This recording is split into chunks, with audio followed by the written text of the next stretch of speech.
Welcome to our channel पढ़ाकू कीड़े। Students, मैं आप सभी का स्वागत करती हूं हमारे चैनल पर। अगर आप चैनल पर पहली बार विजिट कर रहे हैं तो kindly subscribe the channel and press the bell icon so that आगे आने वाले वीडियोस के नोटिफिकेशंस आपको टाइम टू टाइम मिलते रहें।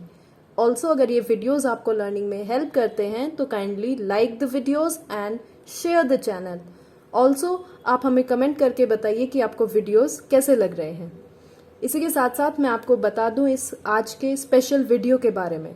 आज की वीडियो होने वाली है क्वाड्रेटिक इक्वेशंस के सॉल्यूशंस के बारे में, और ये पार्ट नंबर 2 होने वाला है क्वाड्रेटिक इक्वेशंस के ऊपर। इससे पहले पार्ट नंबर 1 चैनल की प्लेलिस्ट पे ऑलरेडी मैं अपलोड कर चुकी हूँ। अगर आपने नहीं देखा है तो आई सजेस्ट यू कि आप पहले पार्ट 1 देखें, उससे आपके सारे बेसिक्स क्लियर होंगे।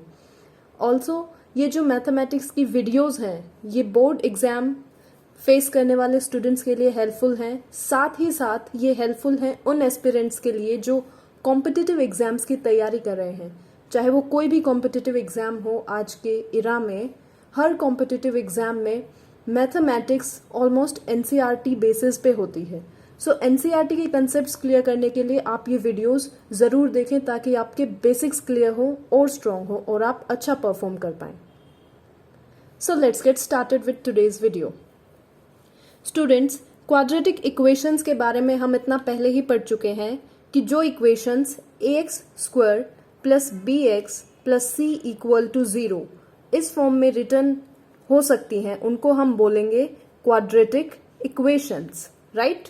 जहां पे x हमारा क्या है, वेरिएबल, a, b और c ये कॉन्स्टेंट्स होते हैं किसी एक पर्टिकुलर इक्वेशन में। पिछली वीडियो में हम इतना डिस्कस कर चुके थे और कुछ इंपॉर्टेंट बातें जो क्वाड्रेटिक इक्वेशंस में बेसिक आपको मालूम होनी चाहिए।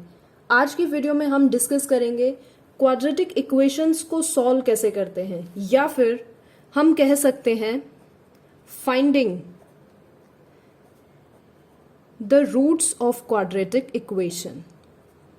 The roots of quadratic equation. So let me tell you here कि क्वाड्रेटिक इक्वेशन के रूट्स यानी कि सॉल्यूशंस फाइंड आउट करने के एक नहीं बहुत सारे मेथड्स हैं, जिसमें से आज हम पहला मेथड डिस्कस करेंगे और इस मेथड का नाम है factorization method. This is one of the easiest methods to find out the roots of any quadratic equation. Factorization method. हम इसकी थ्योरी स्किप करते हुए डायरेक्ट एग्जाम्पल लेते हैं ताकि आपको अच्छे से क्लियर हो।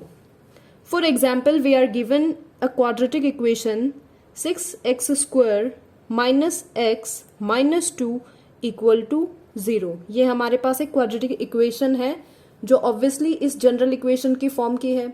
तो आप मुझे बताइए इस गिवन इक्वेशन में a की वैल्यू क्या है? Of course 6। b की वैल्यू क्या होगी?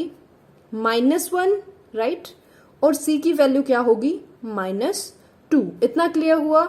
अब हम इस इक्वेशन के रूट्स निकालेंगे यानी कि सॉल्यूशंस फाइंड आउट करेंगे, यानी कि x की वो वैल्यूज निकालेंगे जिसके ऊपर ये इक्वेशन हमारी सेटिस्फाई कर जाए। मतलब कि अगर x की उन पर्टिकुलर वैल्यूज को इस इक्वेशन में रखा जाए तो left hand side right hand side के इक्वल आए, इट मीन्स 0 के इक्वल आए। और क्योंकि ये क्वाड्रेटिक इक्वेशन है यानी कि इस इक्वेशन की डिग्री कितनी है? 2। तो हमारे पास number of solutions, number of those particular values of x कितने आएंगे? इसकी डिग्री के इक्वल यानी कि 2। अब हम फाइंड आउट करते हैं वो दो वैल्यूज जिनके ऊपर ये इक्वेशन हमारी सेटिस्फाई करेगी। तो फैक्टराइजेशन में हमें क्या करना है? मिडल टर्म को यानी कि जो x और x का कोफिशिएंट वाली टर्म है, इस टर्म को हमें इस तरीके से लिखना होगा कि उन दो नंबर्स के प्रोडक्ट तो a और c के प्रोडक्ट के इक्वल आए और उन दो नंबर्स का सम इस मिडल टर्म के इक्वल ही हो। यानी मैं आपको कह रही हूं -x को हमें इस तरीके से लिखना है, दो टर्म्स में डिवाइड करके। अब -x हमारे पास होता है -3x प्लस 2x। इसका रिजल्ट भी क्या आएगा हमारे पास? -x। या फिर -x हमारे पास होता है -4x प्लस 3x, इसका रिजल्ट भी क्या आएगा माइनस एक्स, और माइनस एक्स हमारे पास हो सकता है माइनस 5x प्लस 4x, इसका रिजल्ट भी क्या आएगा माइनस एक्स। यानी लिख तो हम इनफाइनाइट तरीके से सकते हैं, लेकिन हमें इस सॉल्यूशन में वो वैल्यूज उठानी है उन जिन दो वैल्यूज की प्रोडक्ट हमारे पास 6 इंटू 2 यानी कि 12 के इक्वल हो। अब ऐसा करने के लिए हम क्या करेंगे, जो हमारे पास a इंटू सी यानी AC जो प्रोडक्ट आएगा उसी नंबर को उठाएंगे। इस केस में 6 गुना 2 यानी कि 12 हमारे पास प्रोडक्ट आ गया। अब हमने 12 का क्या करना है, फैक्टर्स निकालने हैं, राइट। सो 2, 6, 2, 3। अब हमारे पास 12 के फैक्टर्स क्या क्या आए, 2, 2 और 3। लेकिन हमें तो केवल दो नंबर्स में इसको अलग अलग तरीके से लिखना है, जैसे मैंने आपको यहां लिख के दिखाया था। तो हम क्या करेंगे, इनकी प्रोडक्ट करना शुरू करेंगे। फॉर एग्जाम्पल 3 इंटू 2 कितना आएगा 6, और एक नंबर हमारे पास हो जाएगा 2। अब 6 गुना 2 हमारे पास कितना होता है 12। लेकिन अगर मैं 6 और 2 को ऐड करूं, या फिर -6 -2 या फिर -6 प्लस 2 लूं, किसी भी तरीके से -x तो नहीं आएगा। तो हम क्या करेंगे, ये पेड़ नहीं बनाएंगे। अब हम क्या करेंगे, किन्हीं दो की मल्टीप्लाई देखेंगे, जैसे कि 2 इंटू 2 कितना आता है 4, और दूसरा नंबर क्या है 3।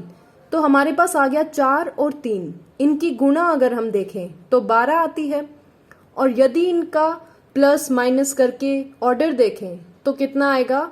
अगर मैं इसको लिख दूं 4x माइनस 3x तो आंसर क्या आएगा प्लस x। लेकिन अगर मैं लिख दूं कि -4x प्लस 3x तो हमारे पास आंसर क्या आएगा -x।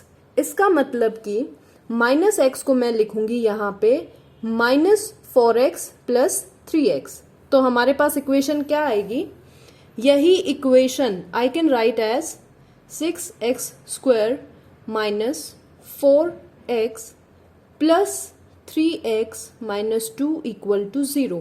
अब आप देख सकते हैं कि ये जो गिवन इक्वेशन थी वो इसके बराबर है। हमने बस क्या किया, थोड़ा सा दिमाग लगाया और मिडिल टर्म को स्प्लिट कर दिया, और वो भी इस तरीके से स्प्लिट किया है कि इन दोनों टर्म्स की प्रोडक्ट हमारे पास 6 गुना 2 12 आए। अब आप देख सकते हैं यहाँ पे एक्चुअली ए और सी का प्रोडक्ट 12 नहीं -12 है, -12। तो हमारे पास 4 इंटू 3, और ये भी माइनस साइन के साथ, इट मीन्स -4 इंटू 3, ये भी कितना आता है -12। इसका मतलब हमारा जो सिलेक्शन है यहाँ पे मिडिल टर्म का वो बिल्कुल सही है। अब हम क्या करेंगे, पहली दो टर्म्स में जो चीज भी कॉमन है उसको कॉमन लिख देंगे, बाकी ब्रैकेट में, फिर बाकी की दो टर्म्स में जो भी कॉमन है उसको कॉमन निकाल देंगे और बाकी ब्रैकेट में।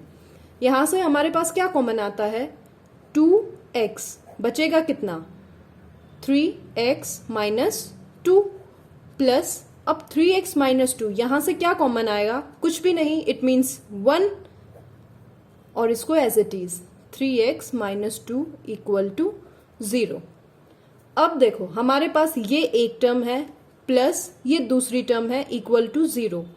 फर्स्ट टर्म और सेकेंड टर्म में जो भी कॉमन है उसको बाहर लिख दें, बाकी टर्म्स बची हुई एज इट इज। और हमारे पास यहां से कॉमन क्या निकल के आता है 3x माइनस 2 कॉमन है, और बाकी क्या बचा यहां से 2x, और सेकेंड टर्म से +1 इक्वल टू 0। अब आप मुझे बताइए, ये दो टर्म्स हैं हमारे पास, राइट, और किन्हीं दो टर्म्स की प्रोडक्ट 0 है। इसका मतलब क्या होता है, या तो ये टर्म 0 होगी या फिर दूसरी टर्म 0 होगी। अगर मैं कहूं कि a इंटू 0 इक्वल टू 0, ये बात भी हो सकती है, या फिर हो सकता है हमारे पास 0 इंटू b इक्वल टू 0। इन दोनों में से कोई भी केस पॉसिबल है। तो हमारे पास अगर 3x माइनस 2 इक्वल टू 0 है तो यहां से x की वैल्यू कितनी आएगी 2/3, राइट। और अगर 2x प्लस 1 इक्वल टू 0 है तो यहां से x की वैल्यू कितनी आएगी -1/2।